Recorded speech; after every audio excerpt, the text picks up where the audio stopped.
Okay.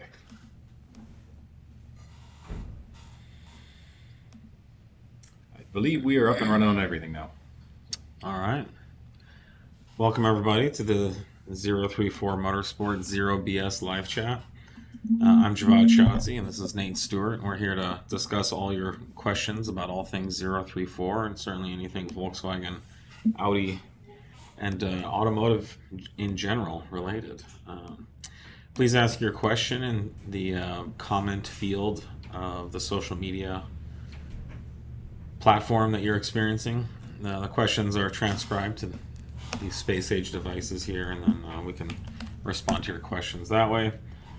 We do prioritize topical questions, so if you want to know when something's going to be ready or what new products we're doing or whatever, we'll try to get to those, but we don't usually get to them. Please don't be upset if we don't answer those questions. We will be busy answering topical questions that we can actually give answers to. We got some questions coming in. All right. All right. All right, let's jump into it. Someone says, "Hey fellas, are there any sort of throttle body upgrades planned for the CREC platform, or alternatively, can current ones offered be adapted to work?" Yes, absolutely. And we do. Yep. We do have. Yep. We're in the midst of, I don't want to say wrapping up because this is a thinly veiled update question, but yes, we have plans in the works for all of the same upgrade paths for the CREC. Our super duper throttle body. Our super duper throttle body and whatnot. Yep. It's all in the works. Happy Monday 034 crew. B9 S4, can you give a ballpark of sound level increase from stock downpipe to catted 034 downpipe? Worried that it will be too much with ResX delete. I have got to keep the wife happy. I don't know as far as decibels go, but I did discuss this, I think, on the last live, that the car does get noticeably louder with the high flow cat and the ResX. I wouldn't say it's loud or obtrusive. Yeah, I mean, we've got the same setup now. I mean, on a bunch of our cars here. Our S4 is, I'd say, very livable. That one currently, I believe, has just the front ResX done. It still has the center, the stock center section in place. Yeah. So that's, you've got options at least to kind of configure things how you want. But in my experience, the exhaust will sound more droney with the cat and the downpipe or the ResX Resonator delete. So whether she'll be unhappy or not, it's all subjective. But probably a good chance she won't like it, knowing wives and women in general.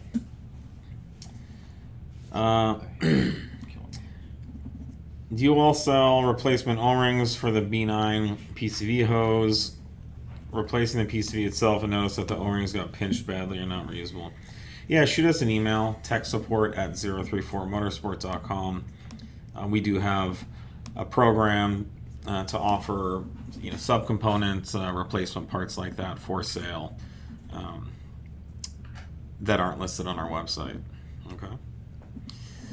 B9 S5, is it recommended to run intercooler when stage 2 with catless downpipe? Well, first off, I'll just say all of our recommendations and required mods are on the product pages for the tunes. We're happy to answer them here, but you can find this information out 24 hours a day, 7 days a week, just by going to our website. But yes, I do believe we do. It's required.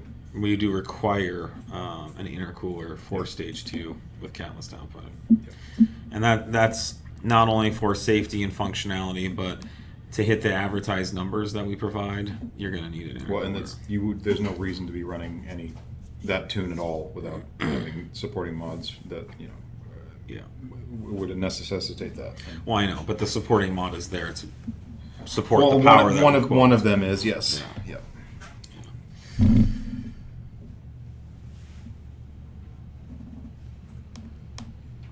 Someone says, can we talk about the B8 S4? What going on with y'all tune? No hate, just a question. What's going on with it? I don't know. I don't even know what the question is. I don't know what the question is. There's lots going on. We've got more development and more people up and running on the MPI solutions. So that's ongoing, and working really well. Yeah, we've got more of the upgraded supercharger tuning in progress. So outside of that, I'm not sure what y'all are asking for. So Yeah, maybe you want to shoot us some specifics, and yeah, we'll maybe you want answer. to clarify your question a little bit. I see that your team was able to crack off a 9.9 with a B8.5 S5. What pulley setup modification would be needed to run low 10s or high 9s on the B8.5 S4 platform? Yeah, that was Nate Prater, and I think he's got a pretty detailed rundown of what he was running. But Yeah. It's quite a lot. These are not easy to get into the 9s at all, by any stretch. Low 10s is also a pretty big stretch for most. So no, that's a pretty tall order for these. You'll have to look at his setup. The 9.9, I believe he was actually running nitrous as well to hit that. So that's pretty much a very maxed out effort for anything on a stock blower. Yeah, and like we always say, really fast ETs certainly have to do with a good tune. We're proud to have our tune on this particular vehicle, but there's a lot of setup to get that kind of 60-foot time to get off the line. That doesn't have anything to do with the tuning. So yeah, you're going to want to go look at his mod list, but chances are there's a very specific wheel and tire and brake setup to get those kind of times. Chances are that's just not like an off the street, It's hitting numbers like that when you see like, oh, there's a car in this platform that's at the top of the list. That is not generally going to be representative of like just an easy bolt on and go daily situation driver kind of car. Unless it's like a very constrained list with those specs, but no, if it's like an all-out platform record, then those are hard to chase. Mm-hmm. Has there been any headway on calibrating the newer ZF8 TCUs? Getting a lot of update questions put in here. That's the new. Those have a currently still locked bootloader that is not flashable by anyone at this time through OBD port and stuff. We are working on it, and we'll let the world know as soon as we get it in action. There's just not a lot of headway in general. The tunes, the calibrations are identical, so the calibrations aren't per se the issue. It's getting them loaded onto the controller.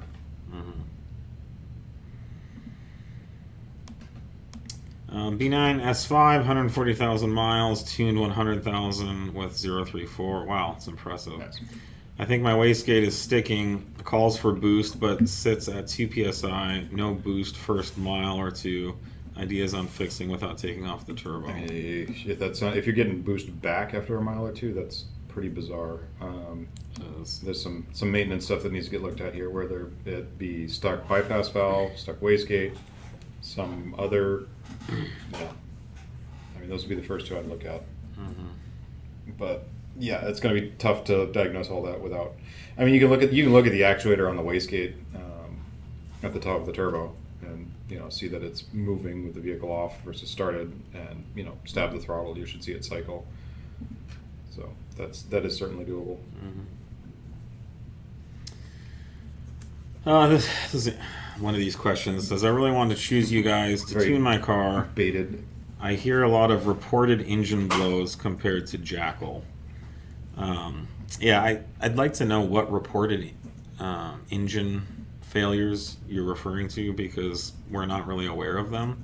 What we are aware of is a lot of misinformation, and I'll just say outright lying about our tune. Lies about boxes of engine parts from our engines that our tunes blew that were completely blatantly false. So it's been kind of a competition strategy or tactic to try to spread this lie that we blow up engines so that other companies can even exist, much less sell tunes. It's just simply not true. Our tunes do not blow up motors. If they did, we would stand behind it and work with any customer that had an issue like that. There are a number of 3-liter turbo EA839 engines that are blowing, or failing. Blowing is whatever you want to call it. Yeah. But having piston-related failures, and we recently released a white paper about what's happening and why, with laboratory data and evidence to support the the assertions that were made in there. If you'd like to check it out, it's under the blog section of our website.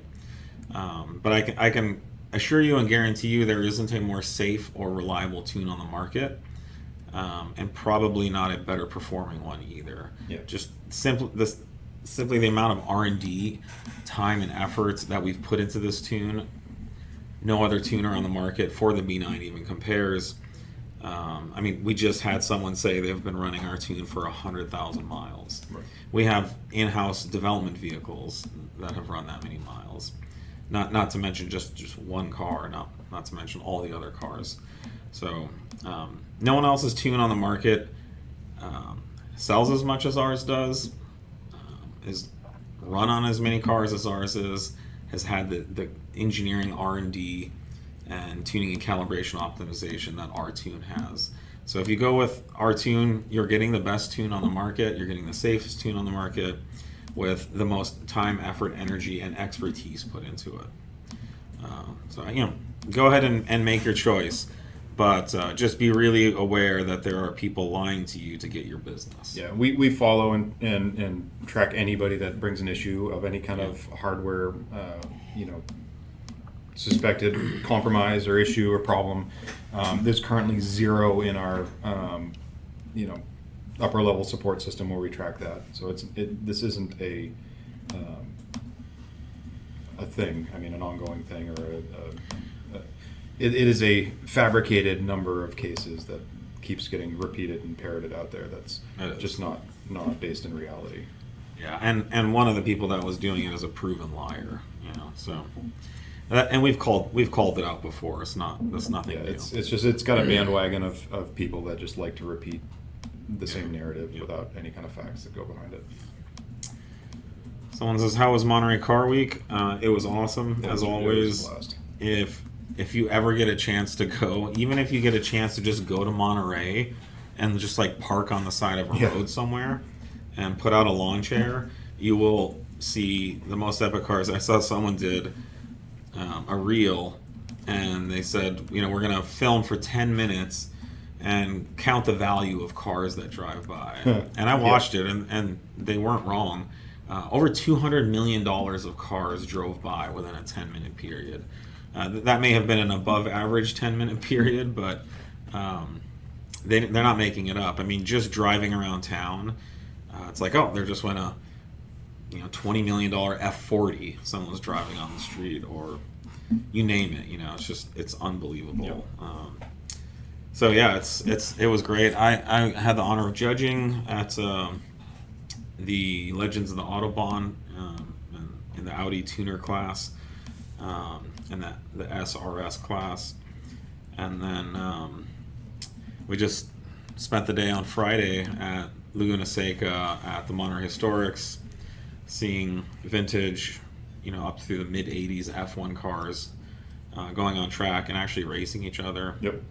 It's so many cool cars. All flavor of cars out there of automotive past, and it's really a neat event because it's so accessible. I mean, once you're in the paddock, you're in with all the teams. You can talk to everybody, the owners, the engineers that might be there, the mechanics that are working on the cars. In general, every pit I walked through was wide open. You could chat with everybody there, and they just make everything, all of the cars, all of these legendary race-winning historic vehicles are both out on track being flogged and then back in the pits for you to Google and poke at. So it's a really neat event. Yeah, there was a early generation, R8s LMP car, originally, like run by Champion Motorsport and built by Team Yost. And there was a tech there running the car, and I talked to him, and he worked for Team Yost. He was involved in the car since the very beginning, since the 90s. So what a knowledgeable guy to get to talk to him for a while. Yeah. So a lot of times, if you wonder why we know so much about so many things, it's because we take these opportunities to talk to people and learn whenever we can. So yeah, it was great. I strongly recommend going. Yep. If you ever get a chance. Yep. If you've got any kind of car bug, you can get it filled there. Yeah. Yeah, and it's like it's just in the air. Yeah, it's ever. It surrounds the whole area for a week. Where I live, basically, the road is like one of the main feeders down there, and all I hear it just sounds like a racetrack for 4 or 5 days, where it's just stuff ripping up and down the road. I followed some weird Lotus hyper electric car SUV, whatever you want to call it, in to work this morning because with manufacturer plates on it coming back. Nice. There's stuff everywhere, and it just consumes the area. It's pretty cool. So I'm saying, why does my PCV keep failing? I don't know. Shoot us an email to tech support at 034motorsport.com. The problem. Okay, so also guys, make sure you're listing what platform you're on. This just says an SQ5. Upgraded Beta, so it's got to be a B9. Yeah. But in general, that's okay. It's just shoot tech support an email. We'd be happy to. We just need a little more details and information on what's going on. But that's not something we're seeing. On a wide scale by any means.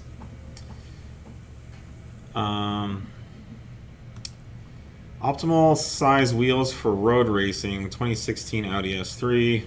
Go with 19 or drop to 18-inch or spacers, etc. In general, we prefer having a little more tire on the track or the street. And so that really kind of puts you into an 18-inch as I would say an optimal, or we would say as an optimal track setup. On that car, you could run like a 245 40 18 or a 255 35 18. 235 40 18 will definitely fit.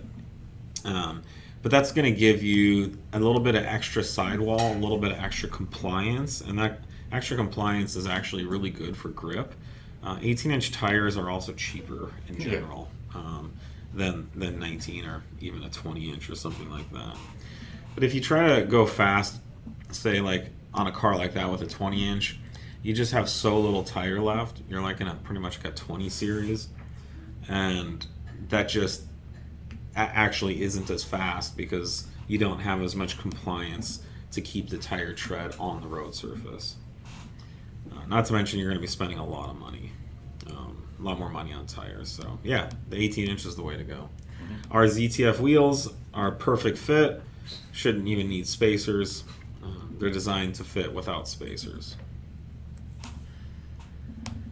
I love my B8, but have 250,000 miles. You think it's worth motor rebuild or swap? I would do a leak down and compression test and see what's going on with the health of your motor. Is there a reason? But if you have a good compression and leak down, just keep driving it. It's the rings.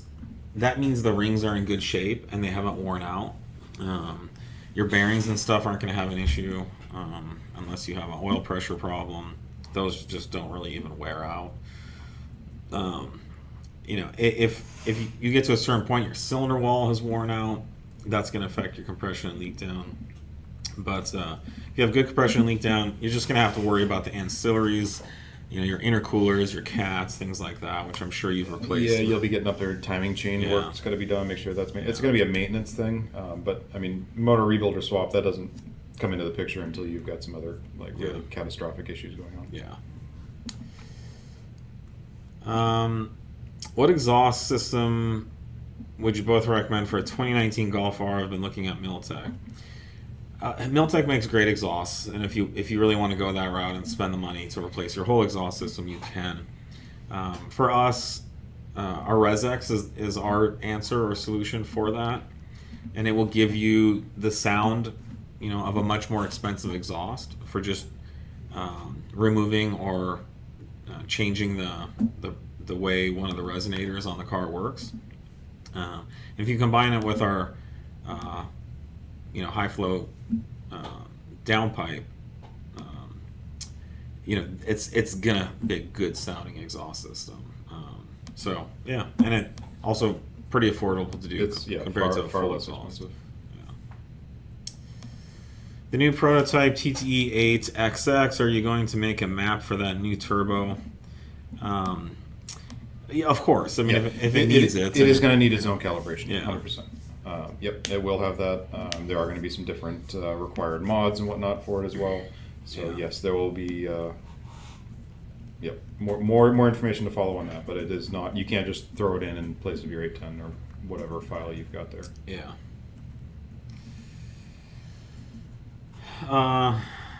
Can y'all make a tune for the 3.2 Audi engine, not the VR6? Yeah, to be honest, I mean, we could, but it's probably not going to gain really any power. Yeah, there's not a lot to work with on that. Yeah, and we've talked about this before, but in general, normally aspirated tunes and calibrations just don't make much power, and most of the advertised numbers out there are pretty fishy for normally aspirated Yeah, I mean, tunes. if you're anywhere like, typically it's going to be under a double-digit gain at best on unless you're starting out with some terrible OEM map, but generally it's sub 10 horsepower. Real world gains. Yeah. So, for example, would you want to pay $500 for a tune that gets you another 8 horsepower? Yeah. That you won't be able to feel. Probably not. So that's, we'd much rather sell a similar price tune that gets you 30, 40, 50 horsepower, and that's a much better proposition. So if you have a 3.2, it's a nice little motor. I'd say enjoy it, but there's really not a lot to be gained there. Thinking about getting a catch can. Any issues with running it on a Stage 3 TTE710 B9 S4? Well, our catch can kit is designed and engineered to work with all the stages, including Stage 3, and it's pretty much a must-have on Stage 3. So yes, absolutely. Do you guys focus on performance, economy, sound, or a mix? Well, it depends what product. If it's an intake or exhaust, yes, all of the above. If it's a tune, we're certainly focusing on performance. It's generally not hard to just leave the economy alone. Yeah, there shouldn't be any case where you have to impact fuel mileage or efficiency or anything like that in any way. If anything, we're working on optimizing it even a little more. Yeah, but there's even more than that, right? There's quality, there's fit and finish, there's cost. So when we're working on bringing a new product to market, there might be 15 different things that we're trying to optimize to make this product worth having it exist. So yeah, if it's there's also strength, reliability, NVH, so many different things that we have to take into account. Yep. So you might see a simple little thing on the website that you can buy, and we make it look easy, but what metal this is made out of and there's likely 3 different metals in that one part. Determines it's how it functions, how well it seals, how long it will last, its corrosion resistance, its ability to withstand the force of being tightened and sealing an exhaust system that cools and expands. So there's a lot that we have to think about. If we don't, then you're going to have a bad time. When you buy our product, it's going to have an issue. Great question. There's actually kind of a follow-up here. I just dropped it in. Not a follow-up from the same person, just someone else asked that. What's the decrease in fuel economy with a Stage 1 tune on a 3-liter A7 C7? Or A6, so the super. A6 C7. There isn't one. You should be getting the exact same mileage as you do now. What you will notice is under, if you're doing a lot of wide open throttle stuff that's intermixed there, you are going to use a good bit more fuel. Yeah. Both we target a more performance oriented fuel mixture versus the OEM, but also there's going to be more air pumping through the motor that's going to need more fuel as well. So just know that if you're going to be ragging on it, your mileage is going to take a hit. If you're truly driving it civilly like you and shooting for mileage, it's going to be identical. Yeah, your freeway cruising mileage won't be any difference. It shouldn't be. But like Nate said, if you're on it, you're going to use more fuel because physics. We cannot produce more horsepower without a corresponding increase in fuel. Yep. The energy in the fuel is literally the thing that's giving them more power. So, Ray Wolfwinski says, shout out to Justin for helping with the purchase of a 3-liter A6C7 tune and trans tune, sweet. currently waiting for shipping to get out of Chicago as it's missed its That's who we just answered the mileage question for, so that's Okay, great. cool. Well, glad to hear, Ray. Sorry about the delay, but hopefully you get it soon. After you guys develop a product, how long do you guys test it before releasing it to be sold? It really depends. We do have testing protocols for the various types of products that we offer. And, you know, not only will we test kind of in the prototyping phase, but we'll also often test like a production unit, like one of the first articles that comes off the production line, because we've had problems in the past where something was prototyped one way, but then it was manufactured another. It could even come down to the material that was used, or the type of welds, or whether it's cast, or, you know, if the prototype was welded, production unit's cast. That's going to initiate a whole new testing phase of testing. But it really depends. It totally depends on the product, but yeah, Tunes and calibrations have, you know, one set of criteria. Yep, and it depends on what kind of tune and calibration, fuel, and, you know, intended use stuff. We're talking a Stage 3 kit versus a Stage 1 kit versus a supercharged motor or a NA motor or a transmission tune. So yeah, they're all over the place for requirements there. But we I'd say spend quite a lot of time testing everything we can in all of the scenarios we can.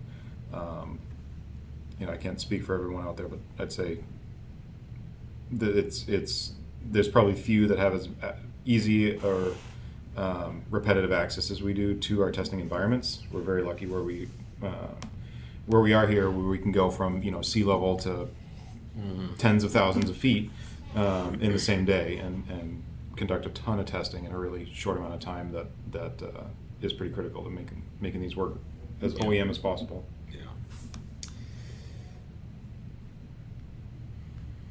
Yeah, it's, you know, some products, depending on what they are, could be months and months. It's not, yeah. Driving. You guys keep asking for updates and stuff, and it's usually on stuff we have in testing, and we just want to make sure it's as solid as it can be. Yeah.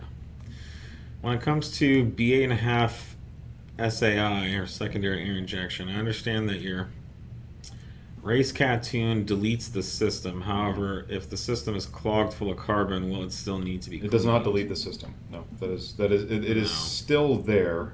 We expect the hardware to still be there. Yeah. So, it is not deleted. Yeah. And that is all for racing use only. Yep. Yes. I've had my 2 Plus E40 on C7A6 for 2 years and 35,000 miles, no problems. Heck yeah, that's very. that's the common experience. Very well tested setup. Yes. On your Mark 7 control arms, do they require the extended tie rods without your ball joints? You can run OEM ball joints with the factory tie rods on RCO control arms. The factory tie rods will only accommodate so much camber, so you have to be careful with that. We do have extended tie rods for that reason. But yeah, depending on what the alignment specs are, it's all compatible. Yeah, because when you do it with the ball joint, it's basically widening your track up a bit for that camber. So I want to quickly announce a new product that we released this week. These are the B9 SQ5 ResX pipes. These delete the OEM resonators and the factory downpipes. They do offer a more deeper, more aggressive exhaust note. This is the kind of thing we were just talking about with our ResX product. So you don't have to put in a complete exhaust system that could cost up to $2,000–$3,000. These our regular retail price on these is $260 for both pipes and new clamps. It's totally reversible, and so you can put the stock ones back in. And very, very high quality 304 stainless steel construction.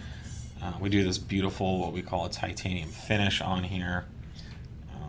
So yeah, they're in stock, ready to ship. We released them last week, and been selling very well. We have feedback from B9 SQ5 customers has been very good. The adjustable upper control arms for the B8.5 S4, is it normal for them to make contact with the inner fender when the suspension moves? It's hard to say. Sometimes on inner fender areas, there is this seam sealing paste that's put on at the factory. And the way that's put on isn't super consistent. And so sometimes we've seen the seam sealing paste is like really thick, way thicker than it would be on a normal car. So you can go in there and cut that back if you're worried about it with a knife. You don't want to cut the sealant away, but you can cut it back and then like apply some paint or something to seal it up. If it's hitting like a fender liner or something like that, it could be just because something has happened with that and it's not sitting in the original spot. So if you want to send us some more information, some pictures to support would be great. Yeah, but we just don't have a lot to go off of based on your question. But I would say no, it's not normal for them to be hitting anything. We take all that into account in the R&D phase, and that's not a new product. We've had those on the market for over 10 years, probably pushing 15 years. Yep.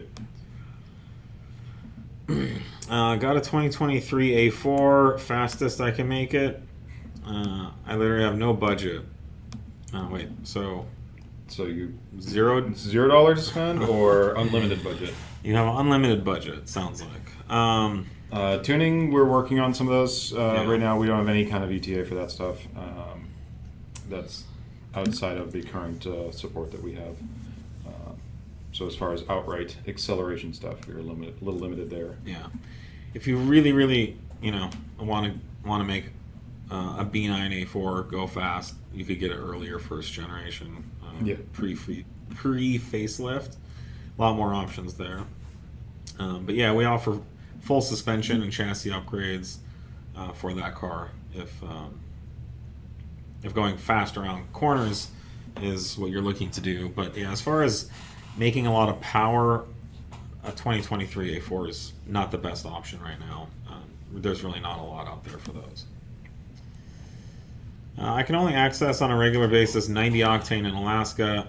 Is there any chance you guys would be interested in making a tune for the B9 RS5 on 90 octane? Oof. That's an interesting situation because you're actually below your factory recommendation too, because factory requires 91. That's right. So, it's not anything we've. What would be interesting to like log? Yes, I was thinking like I'd like to see some logs from that to see how far off it might be. Yeah, because your 90 octane may not be any worse than our 91. Our 91 is notoriously bad, so you might be fine. That's a really small difference, an octane. So if you're really interested, we can potentially take a look and get some data from Like email tuning at. Mm-hmm. Yeah, you can send an email to tuning@034motorsport.com. I hear a clunk on one of these clunk questions. I hear a clunk when I take off from a stop. Not there if I take off super gently. 2017 Audi A3 Quattro. I'm gonna guess subframe clunk. Yep. That's pretty common on these. I think we discussed it the last live chat that we did. Yeah. So the subframe has like 4 bolts that hold it primarily to the body, and on that chassis in particular, they're known to either relax with age or just not be able to maintain enough torque and clamping load to keep them locked in. So you'll get the subframe will kind of pop back and forth a little bit as it's loading and unloading. So we make a subframe collar kit for that. If you don't have that, that's something you should consider. It could be any of your mounts, motor mounts, transmission mounts, dog bone mounts, any of that stuff as well. So you're just going to kind of have to get under there and troubleshoot it. But if you don't have the subframe locking collars, you need them. It's something all the cars should have anyways. So you could start there and go from there.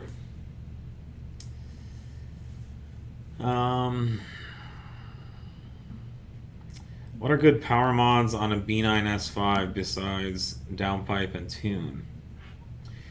Well, all the mods. I mean, the intercooler, the intake for sure would be the next two. Super duper throttle body, or super duper intake. Yep.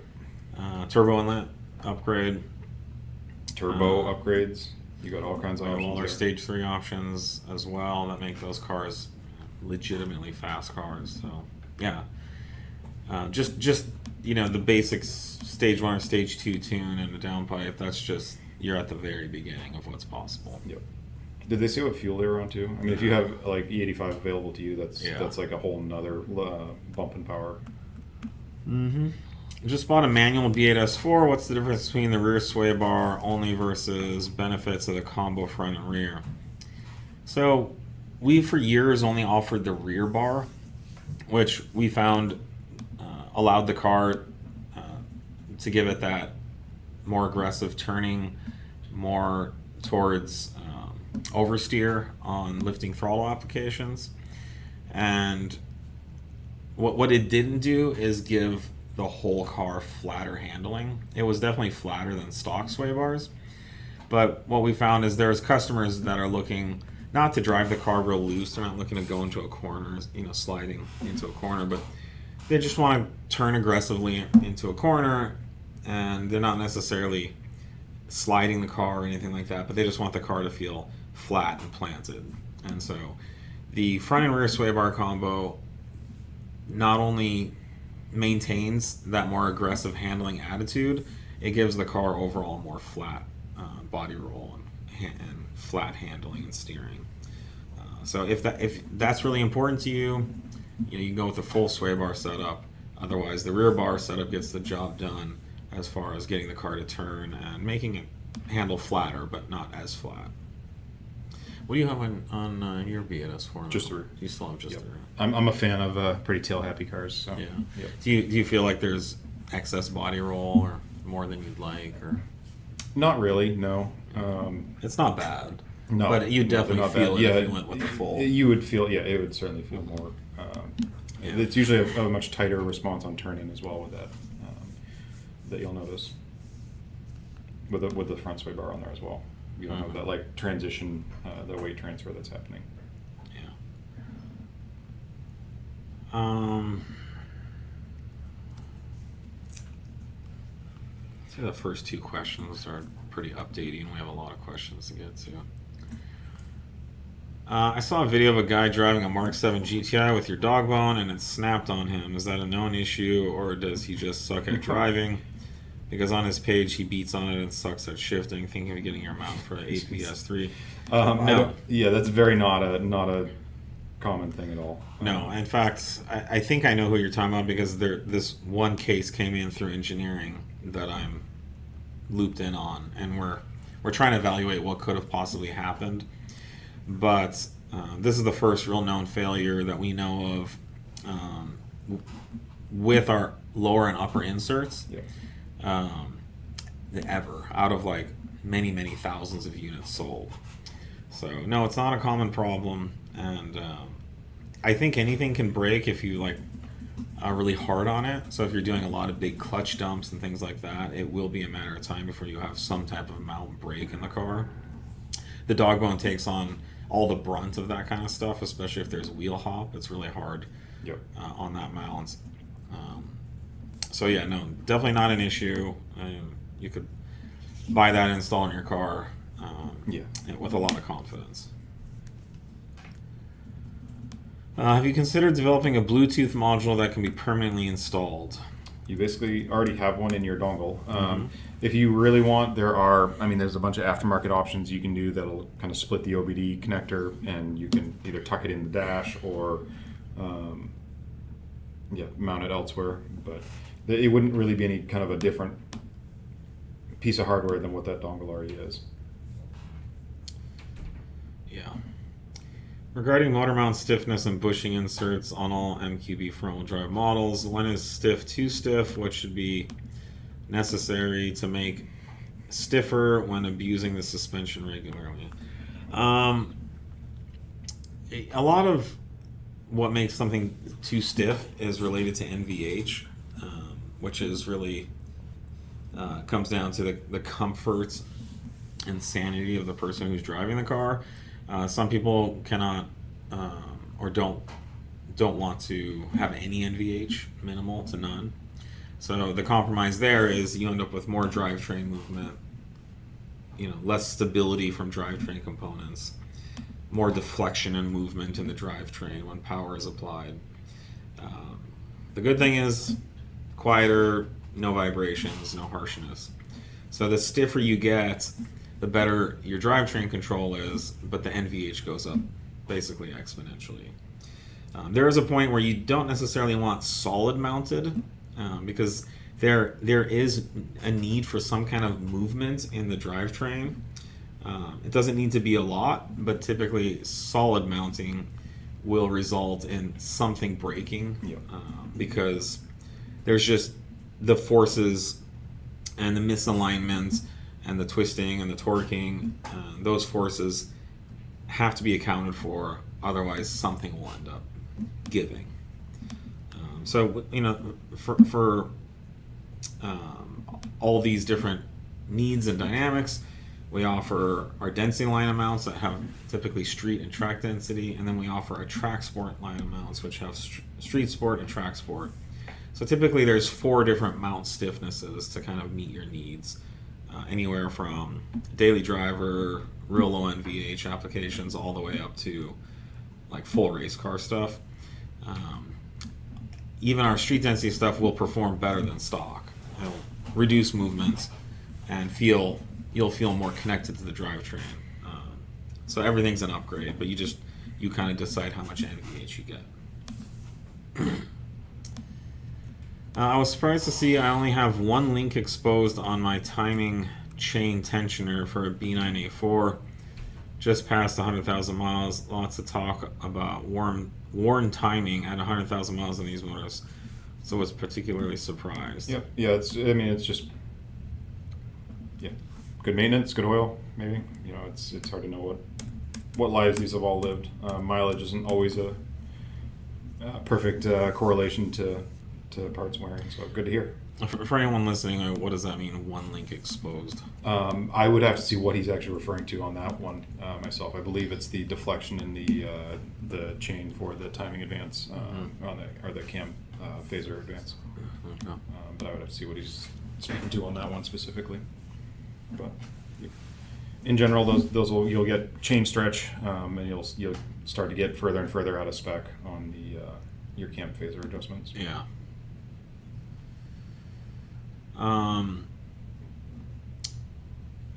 Failed to install lowering springs on my B9 Allroad. Too much rust. Both myself and the pro were concerned over snapping bolts. Would you suggest your sway bar kit for at least better lateral handling? I would fix your rusty suspension bolts first. You really need to be able to get in there. Yeah, if you're worried about it, then I would maybe put a hold on adding more stress to them with sway bars and other suspension components, so you get your bolts sorted. Yeah, I'm definitely with Nate as far as I would. It's just it's a necessary evil to get in there, get the rusty bolts out, fix or replace anything that's not serviceable, so that moving forward you have a better chance of that. The problem is if you live in the Rust Belt, it's just going to happen again, but you also can't ignore it. If the original hardware is so rusty it can't be loosened, you're going to have to reconcile it. It's got to come out, yeah. I mean, I grew up on the East Coast. I dealt with this all the time, and it's a needle scaler and an air hammer and PV blaster are just parts of the toolbox in some of these zones, and you got to get in there and got to get at it. Yeah, chisels and torches and things like that. Yeah, the red tip wrench will come out more often than you want. Yeah. Audrey from BMP just saying hello. Hello, Audrey. Hey, Audrey. Thanks for saying hi.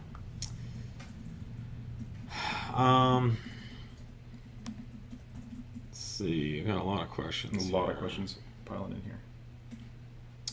What would be the reason for my fans running at full speed the second I start my B9.5 S4 not tuned? B9.5 S4 not tuned. You probably either have a fault code or it's part of the air conditioning circuit. You've got your air conditioning cranked and it's just doing its thing for the air conditioning.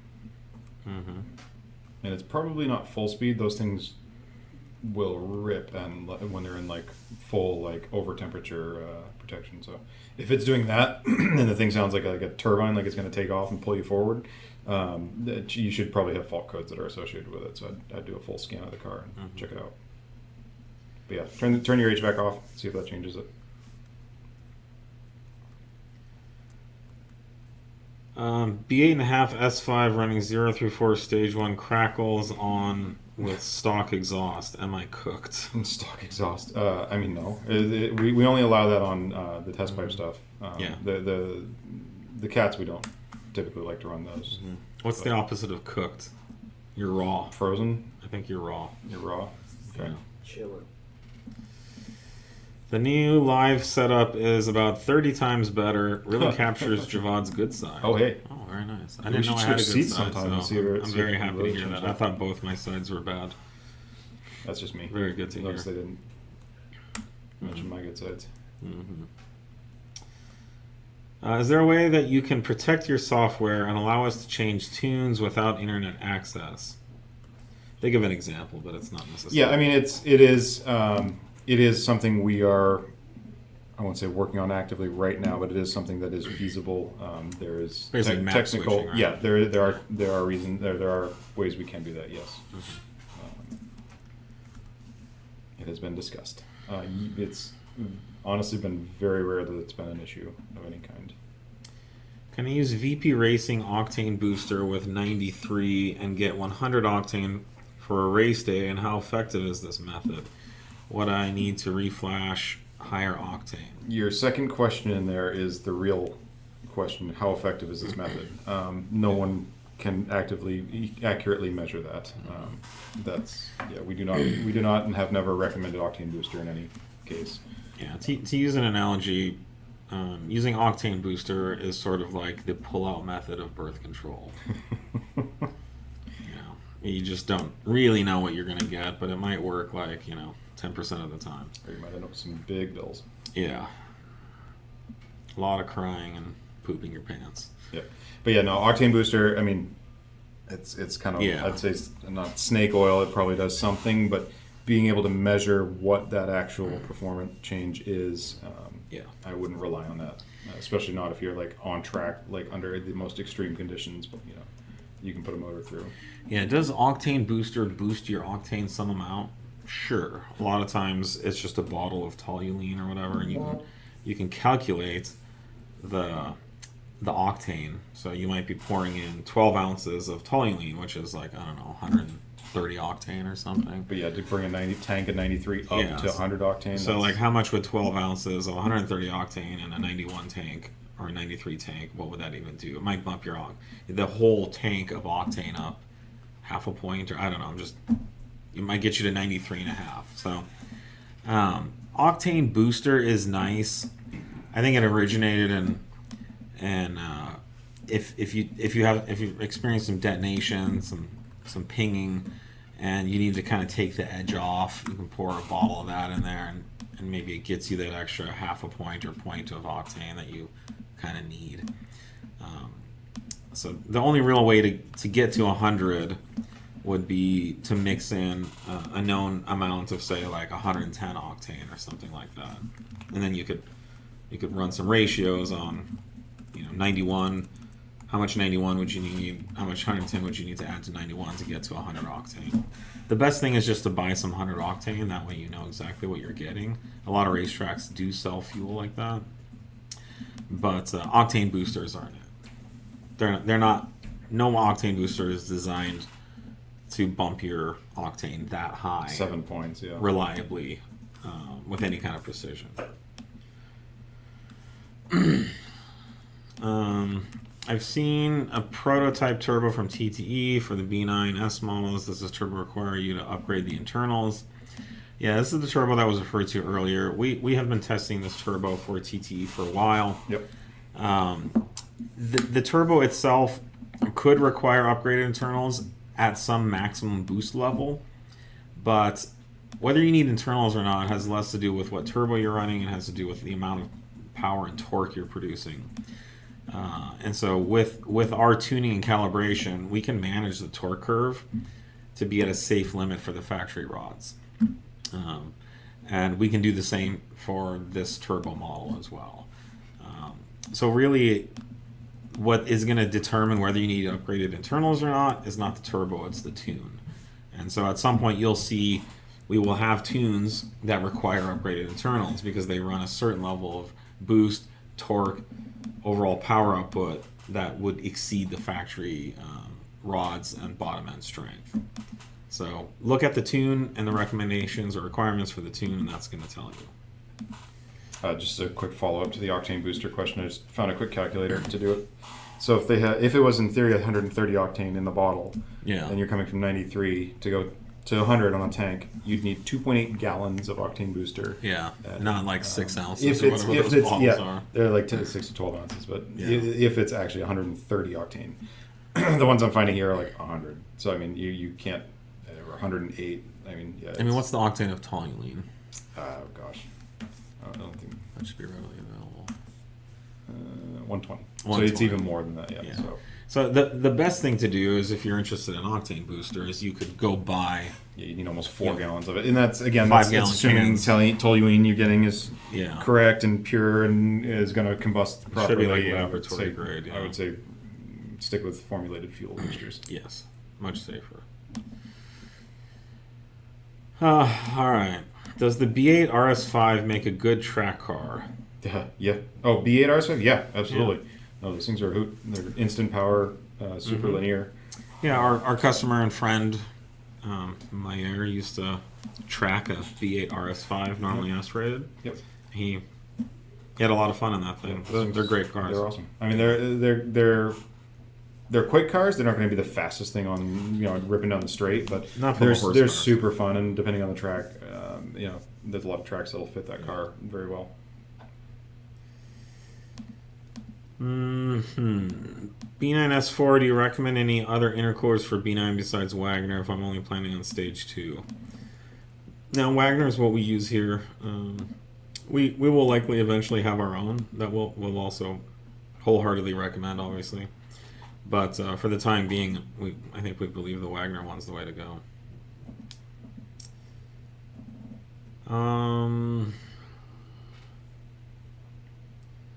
How much of a difference do the subframe bushing upgrades make for the Audi TT Mk1? Well, the factory bushings aren't real squishy, but they do allow some movement. The feedback from customers on that generation Mk1 kind of TT GTI R32 type cars is very good. Typically very good. You're gonna feel more NVH. More of the drivetrain sound is going to make it into the frame, but I think it's a good upgrade for someone who's really looking to get every last little thing out of their suspension and handling.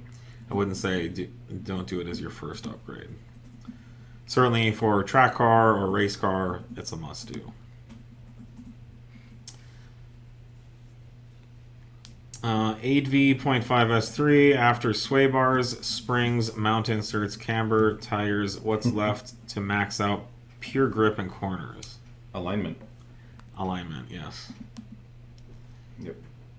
Yeah. Alignment makes a huge difference, and it's usually not an alignment that's going to feel very fun going in a straight line. If you're really truly trying to optimize one thing, or reassuring. yeah. Right, yeah, it's not gonna feel like a normal car in a straight line. No. If you're really trying to optimize It will. outright cornering and performance, It'll feel unsettled. that thing's gonna be pretty squirmy on going straight down the road. Yeah. You're gonna have a lot of toe out typically in the rear, or more toe out in the rear, and a fairly straight amount of toe in the front, and a little bit makes a lot of difference on those. Marco Donaldson says, I dropped off my 2022 SQ5 to ZTF this morning, getting some upgrades. Awesome. Very nice. Glad to hear. It's an honor to work on your car. Yeah. What does the drain fuel function in the engine toolbox on 034 SPI Windows software do? I can't find any info on it. So there's a number of functions in there. They're similar if you had like VCDS or OBD11 or any of the others. These are OEM functions that we can run. In particular, we'll put in ones that are useful for our customers. We don't have all of them in there. So in this case, drain fuel is just exactly what it's for, where you would be removing a line from your fuel rail in the engine bay into a tank, and you'd be draining your fuel tank in preparation, usually at a racetrack, to switch to like a race fuel or some other fuel that you're looking to run that you don't want to run all the way down to empty on. Mm-hmm. So it's there as a convenience function. Yeah. And we're adding more and more nodes too on these things. It's kind of, we take it as a, we know what they do already, so it kind of seems intuitive to us. But we also realize that it's a new tool or a new function that lots of people may not be familiar with. Yeah. How does the oil catch can drain work? Is there other gunk vapors mixed in with the oil? Yeah, so we're a big proponent of drain backs for catch cans, and there isn't any other gunk in there. So what goes into the catch can is what was in your block. The catch can isn't there to clean or filter or remove impurities from your crankcase or from your oil. The catch can is there to remove oil from air flowing out of your crankcase into your intake system. So, the stuff that comes out of your motor is just the stuff that's in your motor. Just a little bit of what's in the motor makes it into the catch can. Typically, when you open especially if it's cold, if you open a catch can, you're going to see basically mayonnaise in there, which is an emulsification of oil and water and other chemicals. Once that paste heats up, it's going to melt and drain back into the engine block. And there is always water inside your engine block and inside your oil that needs to be condensed and burnt off. So when you turn your car off and you restart it, the block is cool, but the block is immediately filled with warm air from the combustion cycle. And so immediately you get water condensing all over the inside surfaces of the motor. That water drains down into the oil, and if you run your car up to proper operating temp, if your oil and coolant temps go above the boiling point, then that water in your oil will boil off, evaporate, and leave your motor through your PCV system. This is why it's so detrimental to do lots of short drives in your car. If you just start your car and drive for 5 minutes and turn it off, you're going to get condensation and water filling your crankcase. And that water will never have a chance to evaporate because the oil will never come up to operating temperature. So, long-winded answer to say what's in the catch can go back in the block. At some point, you're going to have to change your oil, and that has nothing to do with the catch can. I think we're getting close on time. Yep. I think we've done pretty well. Yeah, we still have a couple in there, but... anything you want to jump on, Nate? I just topped off it. Number 4. We got 4. B9... B9 S4 selling the rear sway bar without adjustable end links have any negatives for a daily driver? I don't think it would have any negatives, no. You're just unable to zero out your preload. Yeah, the key with adjustable end links is to take out any preload so that your sway bar isn't under tension at static ride height. That's basically just putting a twist on your springs at all times while it's sitting flat. So if you can install the bar without a lot of preload, then you should be fine. Our adjustable end links do have other benefits too. Typically, they either don't have rubber bushings or the rubber bushings are much stiffer than factory. But no, you don't need our end links to install our sway bar, and so on that application, some do for sure.